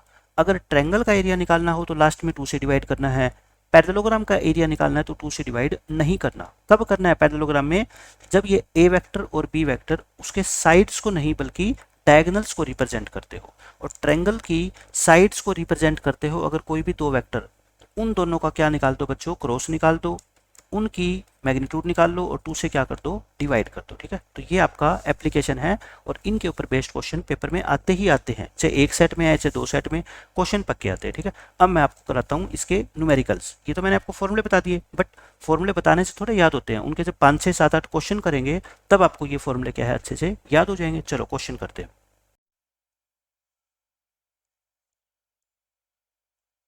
तो देखो बच्चों, अब हमने ये तो सीख ही लिया कि एरिया ऑफ ट्रायंगल कैसे निकालेंगे। ये मैंने आपको डायग्राम बना के दिखा दिया कि मान लो ये दो वेक्टर है, ए वेक्टर और बी वेक्टर, ये किन्हीं भी दो साइड को चाहे रिप्रेजेंट करते हो, चाहे ए बी को करते हो, बी सी को करते हो, ए सी को करते हो, उससे हमारे को कोई मतलब नहीं है, बस साइड्स को रिप्रेजेंट करने चाहिए दो वेक्टर, एक ए वेक्टर और एक बी वेक्टर। तो इस ट्रायंगल का एरिया क्या होगा, एरिया ऑफ ट्रायंगल, इन दोनों की क्रॉस प्रोडक्ट निकाल लो, उसका मैग्नीट्यूड निकाल लो और 2 से क्या कर दो बच्चों, डिवाइड कर दो। ठीक है, बस ये हो गया। ट्रायंगल के अंदर जो कॉमन मिस्टेक करते हैं बच्चे, मैं वो बता देता हूँ। बस ट्रायंगल के क्वेश्चन के अंदर जो मिस्टेक कर सकते हैं, मिस्टेक कब होती है, जब टीचर जो फॉर्मूले आपको बताता है या तो बच्चा उसको सही से समझ नहीं पाता, या फिर जहाँ पे बच्चे मिस्टेक कर सकते हैं टीचर उसको पॉइंट आउट नहीं करता। अगर टीचर बच्चे को बताएगा कि आप एग्जाम में यहाँ मिस्टेक कर सकते हो, क्योंकि वो एक ऐसा पॉइंट होता है बच्चों जहाँ पे आप स्टूडेंट लोग सोच नहीं सकते, सोच नहीं पाते स्टार्टिंग में, और पेपर के अंदर अगर मान लो फर्स्ट टाइम उसको फेस करते हो आप उस डिफिकल्टी को, तो आप मिस्टेक कर देते हो। लेकिन पहले से ही अगर आपको पता हो कि यहाँ पे मिस्टेक हो सकती है, तो फिर आप आगे से उसका ध्यान रखोगे। जैसे रोड के ऊपर चलते चलते डाइवर्जन होता है, पहले से वहाँ पे लिखा होता है, बोर्ड लगा होता है कि डाइवर्जन अहेड या फिर एक्सीडेंट प्रोन एरिया, तो आप थोड़े से क्या हो जाते हो, कोशिश हो जाते हो कि आगे गाड़ी मेरे को थोड़ी स्पीड स्लो रखनी है। तो यहाँ पे एक ऐसा पॉइंट है जहाँ पे बच्चे मिस्टेक करते हैं, तो आगे से आप जब भी एरिया ऑफ ट्रायंगल निकालोगे ना, इस पॉइंट की तरफ ध्यान दोगे। बच्चों क्या होता है, कई बार आपको ये दिया होता है कि जो ये ए वेक्टर बी वेक्टर और सी वेक्टर है ना, ये साइड को रिप्रेजेंट नहीं करते, बल्कि ये इनके जो वर्टिसेस है ना, इनके पोजीशन वेक्टर होते हैं। ए वेक्टर इसका, पी वेक्टर इसका और सी वेक्टर इसका, है ना। अपने को पोजीशन वेक्टर से मतलब नहीं है, अपने को मतलब है किनसे, इनकी साइड को रिप्रेजेंट करने वाले वेक्टर। जैसे ए से पास होने वाली कितनी लाइन है, ए से बी और ए से सी, तो ए से बी की तरफ और ए से सी की तरफ। बच्चों ए से लेके बी यानी ए बी वेक्टर, मेरे को तो साइड वाला वेक्टर निकालना है, यानी ए बी वेक्टर निकालना है। ए बी वेक्टर का क्या फॉर्मूला होता है बताओ, मैंने आपको बता रखा है, position vector of point B, position vector of point B minus position vector of point A. चीज़ें नई नहीं है कुछ भी, चीज़ें सारी सेम है, बस मैं आपका ध्यान दिलवा रहा हूँ इस चीज़ की तरफ। पी का पोजीशन वेक्टर क्या है बच्चों, बी वेक्टर, और ए का पोजीशन वेक्टर क्या है, ए वेक्टर। तो यानी कि आपको एक ऐसा वेक्टर मिल गया जो इस ट्रायंगल की साइड को रिप्रेजेंट कर रहा है। कौन सा वेक्टर मिल गया बच्चों, A B vector. A B vector निकाल लोगे, ऐसे ही ए सी वेक्टर निकाल लो। ए सी वेक्टर कैसे निकालोगे बच्चों, position vector of point C यानी C vector minus position vector of point A यानी कि ए वेक्टर। तो ए बी निकल गया और ए सी निकल गया। अब आप जो एरिया निकालोगे ना, वो कैसे निकालोगे, इन ए बी की और ए सी की क्रॉस प्रोडक्ट करनी है बच्चों आपको, और इसका मैग्नीट्यूड निकाल के और 2 से क्या करोगे, डिवाइड। यहाँ पे ऐसा मत कर देना कि ए की और बी की सीधी क्रॉस प्रोडक्ट करके और 2 से डिवाइड कर दो, नहीं ऐसा नहीं करना। क्यों नहीं करना, क्योंकि ये ए वेक्टर और बी वेक्टर इसकी साइड्स को रिप्रेजेंट नहीं कर रहे, बल्कि इसके वर्टिसेस के पोजीशन वेक्टर है। या फिर ये मान लो कि ये पॉइंट ऐसा है, तो ये 1 2 3 का जो पोजीशन वेक्टर होगा i plus 2j plus 3k, ये साइड का वेक्टर नहीं है, बल्कि ये तो इस वर्टिसेस का पॉइंट पोजीशन वेक्टर है। ठीक है, तो जब भी वर्टेक्स आपको दिए होंगे तो एक तो ये तरीका है मिस्टेक से बचने का कि हमेशा 3 वर्टिसेस गिवन होंगे। कितने वर्टिसेस गिवन होंगे बच्चों, 3। तो उसमें आपको सोचना ही नहीं है, वर्टिसेस अगर 3 दे रखे हो तो इसका मतलब आप समझ जाना वेक्टर तो कितने चाहिए अपने को, 2 चाहिए ना। अगर वेक्टर दिए होंगे साइड वाले तब तो 2 दिए होंगे, अगर 3 दिए हो तो इसका मतलब वर्टेक्स गिवन है। वो आपको पेपर में लिखा भी होगा, लेकिन फिर भी मैं आपके लिए इजी बना रहा हूँ कि 3 पॉइंट 3 पोजीशन वेक्टर दिए हो तो वो साइड के कभी भी नहीं होंगे, वो किसके होंगे, वर्टेक्स जो इसके वर्टिसेज है ए बी सी उनके पोजीशन वेक्टर होंगे। बस ये ध्यान रखना है आपको। अब देखो हम क्वेश्चन करते हैं, ये इन शॉर्ट मैंने लिख दिया है समरी। इसमें क्या है, एरिया ऑफ पैरेललोग्राम जिसकी एडजेसेंट साइड बच्चों क्या हो, एक ए वेक्टर एक बी वेक्टर, क्या होता है ए क्रॉस बी का मैग्नीट्यूड। एरिया ऑफ पैरेललोग्राम जिसके डायगोनल रिप्रेजेंट करते हो ए और बी को, तो वो ए क्रॉस बी निकाल के उसका मैग्नीट्यूड निकाल लो और 2 से क्या कर दो, डिवाइड। और area of a triangle with adjacent sides A vector and B vector, वो भी ए क्रॉस बी निकाल के उसका मैग्नीट्यूड निकाल लो और 2 से क्या कर दो, डिवाइड। ये 3 फॉर्मूले हैं, तीनों को मैंने समरी के रूप में लिख दिया आपके सामने। तो ये सारी चीज़ें आप अपनी नोटबुक में नोट कर लो, और जो मैं एग्जाम्पल यहाँ पे दे रहा हूँ वो एग्जाम्पल लिख लो नोटबुक में। बस जब भी आप रिवाइज करो इन चीज़ों की रिवीजन कर लो। एक्सरसाइज मैं कहता हूँ एक बार कर लो, लाइफ में दोबारा करने की जरूरत नहीं पड़ेगी। अब देखो क्वेश्चन, आपको क्या निकालना है, एडजेसेंट साइड्स एक पैरेललोग्राम की वो इन 2 वेक्टर्स के द्वारा रिप्रेजेंट होती है। आपको एरिया निकालना है, इसका मतलब ये है डायग्राम बनाया करो आप। वेक्टर 3D के अंदर डायग्राम बनाना सीख लो, एग्जामिनर को अच्छा भी लगेगा और आपके लिए क्वेश्चन भी आसान हो जाते हैं।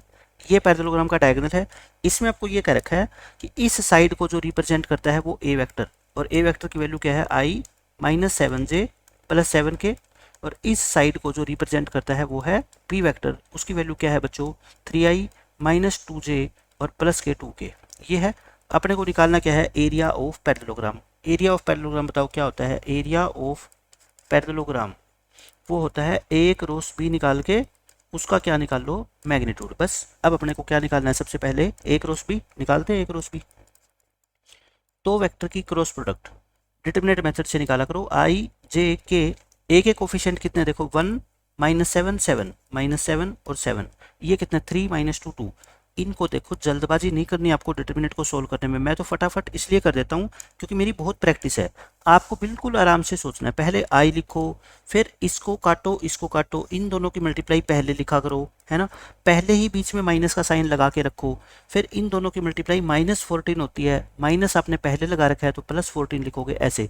और जे के आगे हमेशा ही साइन पहले क्या लगाया करो, माइनस लगाया करो, है ना।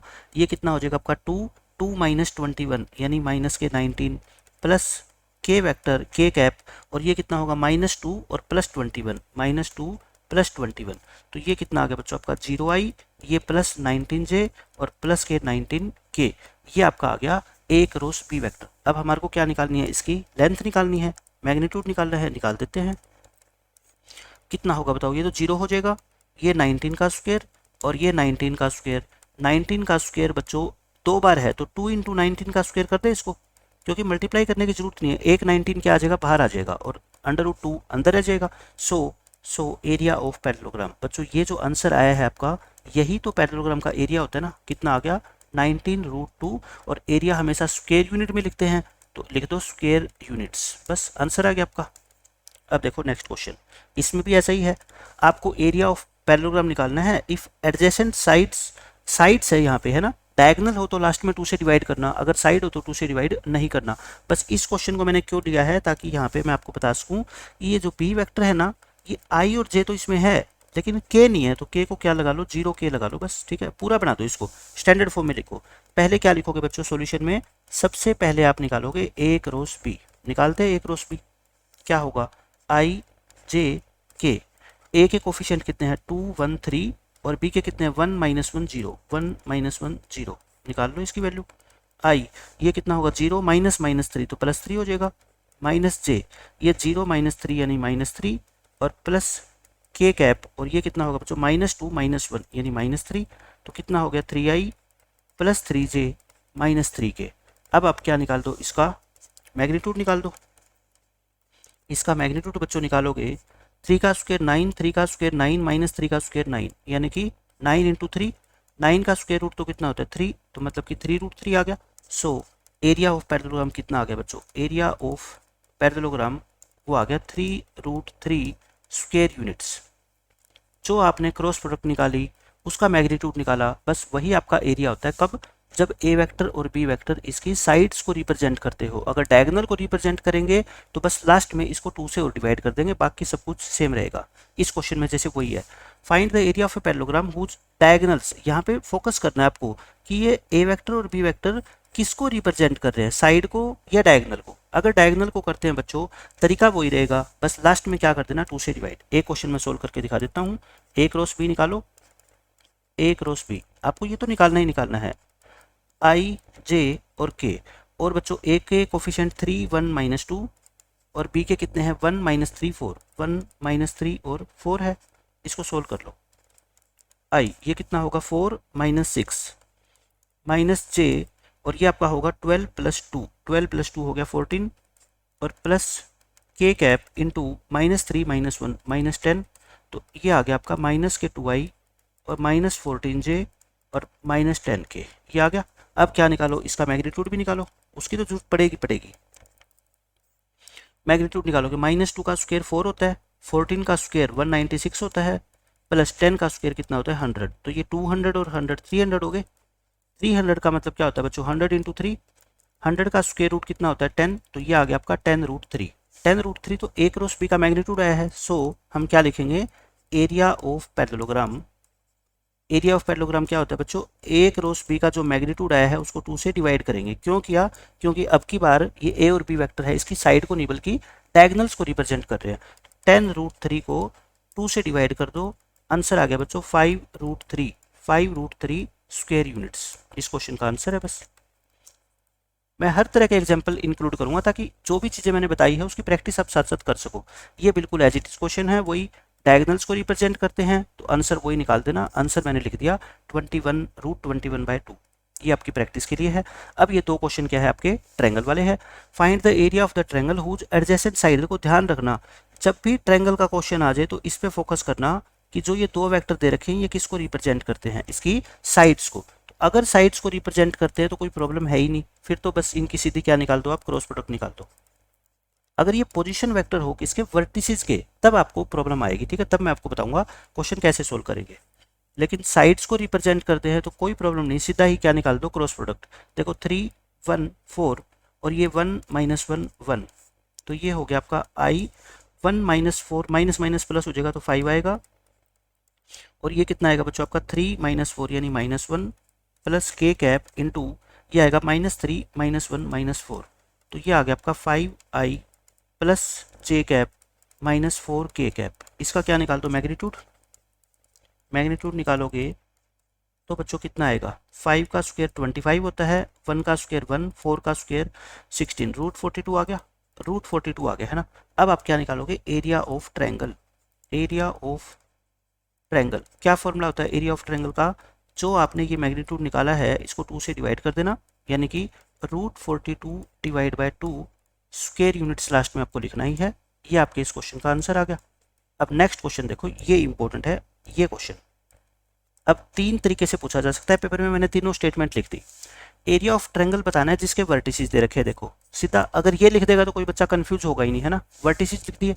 एक एरिया ऑफ ट्रायंगल, मैंने आपको ये बताया था कि इस ए को ऐसे लिख दो या इसके पोजीशन वेक्टर लिख दो ब्रैकेट में i + 2j + 4k। बच्चों वेक्टर की दुनिया में इन दोनों का मतलब एक ही है ना। चाहे ए को वर्टेक्स की फॉर्म में लिख दो या इसको बोलते हैं पोजीशन वेक्टर की फॉर्म में, बात एक ही है ना। ऐसे बी को लिख सकते हैं। तो इसने सेकंड लाइन में तो मैंने यही बताया कि ऐसे भी लिखा सकता है, एरिया ऑफ ट्रायंगल निकालो जिसके वर्टिसेस ये हो। अब कोई बच्चा ये सोचे कि वर्टिसेस तो हमेशा कोमा लगा के होते हैं बीच में, तो बच्चों इसका मतलब यही है, ठीक है। एक ये हो गया। एक ये भी कह सकता है find the area of a triangle the position vectors of whose vertices. देखो जो इसके अंदर ये लिखा हुआ है बच्चों, ए के अंदर जो वेक्टर लिखा होता है वो कहलाता है क्या, पोजीशन वेक्टर ऑफ ए। ये बी के अंदर जो लिखा हुआ है उसको क्या बोलते हैं, पोजीशन वेक्टर ऑफ बी। और इसको क्या बोलते हैं बच्चों, पोजीशन वेक्टर ऑफ सी, यही बोलते हैं। ये अलग से लिख दिया इसने, पोजीशन वेक्टर जिसके वर्टिसेस के ये और ये तीन हो, तो यही तो लिख रखे इसने 1 2 3, इनको यानी कि अलग से लिख दिया। मैंने क्या बताया था आपको, जब भी तीन चीजें गिवन हो ट्रायंगल में तो इसका मतलब आप समझ जाना कि डायरेक्ट क्रॉस प्रोडक्ट आपको नहीं करनी। करनी हो तो किसकी करोगे बताओ, क्रॉस प्रोडक्ट तो दो की करते हैं हम, ए क्रॉस बी। तो फिर सी का क्या रोल हुआ, तो इसका मतलब कहीं ना कहीं एग्जामिनर हमारे को कंफ्यूज करना चाहता है, बट हम कंफ्यूज नहीं होने वाले, हमें तो कॉन्सेप्ट पता है। तो देखो अब इसी को मैंने सिर्फ वर्टेक्स वाला लिया है यहाँ पे। ट्रायंगल बना लो आप क्या किया करो, ट्रायंगल बनाया करो और ट्रायंगल के वर्टिसेस को नाम दो ए बी सी, नाम दे दिए। अब ए के ब्रैकेट में हम क्या लिखेंगे, 1 2 4। देखो 1 2 4 लिख दो या i + 2j + 4k लिख दो, एक ही बात है, कंफ्यूज मत होना इसमें। ये मैंने लिख दिया। अब मेरे को तो क्या करना है, मेरे को तो ऐसे दो वेक्टर निकालने हैं जो इनकी साइड्स को रिप्रेजेंट करते हो। तो मान लो मैं ए पॉइंट को ही चूज कर लेता हूँ, आप बच्चों किसी को कर लेना। बी से होने वाले दो वेक्टर देखो, बी से सी, बी से ए, सी से होने वाले सी से ए, सी से बी। मैं ए से कर रहा हूँ, ठीक है, मेरे को ए से आसान लगता है तो मैं ए से कर लेता हूँ। ए से बी की तरफ जाओ और ए से सी की तरफ जाओ। पहले ए बी वैक्टर बताओ। पहले मैं क्या करता हूँ, ए बी वैक्टर को निकालता हूँ। देखो बच्चों ए बी वैक्टर आप निकालते हो, बिल्कुल स्टार्टिंग वाले लेक्चर में हमने सीखा था कि दो पॉइंट से ज्वाइन होने वाला वेक्टर कैसे निकालते हो। पहले बी पॉइंट लिखते हो आप यहाँ पे, यानी कि उसका पोजीशन वेक्टर कितना है, बी पॉइंट 3 1 -2। इसमें से माइनस करो ए पॉइंट का पोजीशन वेक्टर 1 2 4। चाहे ऐसे लिख लो चाहे पोजीशन वेक्टर की फॉर्म में लिख लो, बात एक ही होती है ना। 3 में से 1 माइनस करो, 1 में से 2 माइनस करो और -2 में से 4 माइनस करो। तो ये कितना आ गया बच्चों आपका 2 -1 -6। इसको ऐसे लिख दो या फिर इसको आई जे की फॉर्म में लिख दो, आपको पता है सेम बात होती है ना। हमने क्या निकाल दिया, ए बी वैक्टर निकाल दिया। अब हम क्या निकालेंगे, ऐसे ही ए सी वैक्टर। देखो ध्यान रखना, ए बी वैक्टर और ए सी वैक्टर निकालो आप, चाहे वैसे तो कोई दो निकाल लो, ए बी निकाल लो बी सी निकाल लो, उससे कोई फर्क नहीं पड़ता, लेकिन ए से होने वाले निकाल लो दोनों के दोनों वैक्टर। आप ए बी वैक्टर और बी सी वैक्टर निकाल लेना चाहे, और उनसे एरिया निकाल के देखना, सेम आएगा बिल्कुल। जो मैं बात कह रहा हूँ उस पर विश्वास करो, आप अपने घर से ट्राई कर लो, ए बी के साथ बी सी का कॉम्बिनेशन, उससे भी एरिया आपका सेम आने वाला है। मैं सोचता हूँ कि ए से स्टार्ट किया मैंने, तो ए से बी और ए से सी निकाल देता हूँ, ठीक है। तो सी का पोजीशन वेक्टर, सी के कोऑर्डिनेट कितने हैं बच्चों, 4 3 और 1। इसमें से ए के पोजीशन वेक्टर यानी कि 1 2 4 माइनस कर दो, 4 में से 1 माइनस करो, 3 में से 2 और 1 में से 4, कितना आ गया ये 3 1 और -3। इसको ऐसे लिख दो बच्चों 3i + j और माइनस के 3k। अब देखो ये जो दो वेक्टर निकल के आए हैं ना मेरे पास, ये वाला वेक्टर और ये वाला वेक्टर, ये कैसे वेक्टर आए हैं बच्चों, ये एक आ गया ए बी वैक्टर और एक आ गया ए सी वैक्टर। अब ए बी वैक्टर तो इसको साइड को रिप्रेजेंट कर रहा है ना, देखो ए बी तो क्या है, इसकी साइड है, और बी सी क्या, ए सी क्या है बच्चों, इसकी साइड है। लेकिन ए बी सी थोड़े इसकी साइड है, ये तो इसके वर्टिसेस है। तो बस मेरे को दो ऐसे वेक्टर चाहिए जो ट्रायंगल की साइड्स को रिप्रेजेंट करते हो। उसके बाद मेरा क्वेश्चन हो गया आसान। अब मैं क्या करूंगा, एरिया निकालूंगा। मैं दोबारा लिख देता हूं बच्चों, ए बी वैक्टर कितना आया था मेरा और ए सी वैक्टर। देखो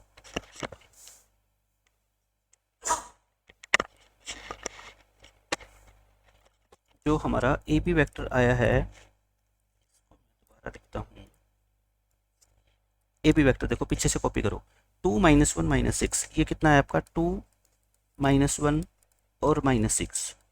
और बी सी वैक्टर अपना आया कितना 3 1 -3, 3 1 -3। ये आ गया। अब आप क्या करो बच्चों, ये क्या कर रहे हैं, ट्रायंगल की साइड्स को रिप्रेजेंट कर रहे हैं, बस इनका ही क्या निकाल दो आप, क्रॉस निकाल दो, ए बी क्रॉस ए सी। चाहे इसको ए वेक्टर बी वेक्टर नाम दे दो, चाहे ये वेक्टर नाम दे दो, ए बी वेक्टर बोल दो, चाहे ए वेक्टर बोल दो, चाहे इसको सी वेक्टर बोल दो, चाहे आर वेक्टर बोल दो, वो तो नाम देने की बात है ना, ठीक है। ऐसा थोड़े होता है कि हर क्वेश्चन में फॉर्मूला ए क्रॉस बी का जो है ना हम मैग्नीट्यूड निकाल के 2 से डिवाइड करेंगे। वहाँ पे ए वेक्टर था नाम, यहाँ पे उसका नाम क्या हो गया, ए बी वेक्टर हो गया। निकालनी तो क्रॉस प्रोडक्ट ही है, आई जे के, और इसके कोफिशिएंट 2 -1 -6 और इसके कोफिशिएंट 3 1 -3, सोल्व कर लो इसको। आई, अब देखो ये कितना हो गया आपका 3 और ये माइनस माइनस प्लस हो जाएगा माइनस जे, और ये कितना होगा बच्चों माइनस का 6 और -6 और प्लस के कितने होंगे 18 होंगे, और प्लस के और साथ में क्या होगा आपका 1 2 2 + 3 कितना हो गया 5, तो ये हो गया 9i, और ये 12 माइनस के 12j और ये प्लस के 5k, ये आ गया। अब आप क्या निकाल लो इनका, सॉरी सॉरी सॉरी सॉरी मैंने ये क्यों लगा दिया, क्रॉस प्रोडक्ट निकाल रहा हूँ ना अभी तो मैं। अब क्या निकालूंगा मैं, इस क्रॉस प्रोडक्ट का मैग्नीट्यूड निकालूंगा, ए बी क्रॉस ए सी का मैग्नीट्यूड, मैग्नीट्यूड निकालो इसका। देखो ये कितना होगा आपका, 9 का स्क्वायर 81 होता है, 12 का स्क्वायर 144 होता है, और 5 का स्क्वायर कितना होता है 25, ये हो गया आपका 250।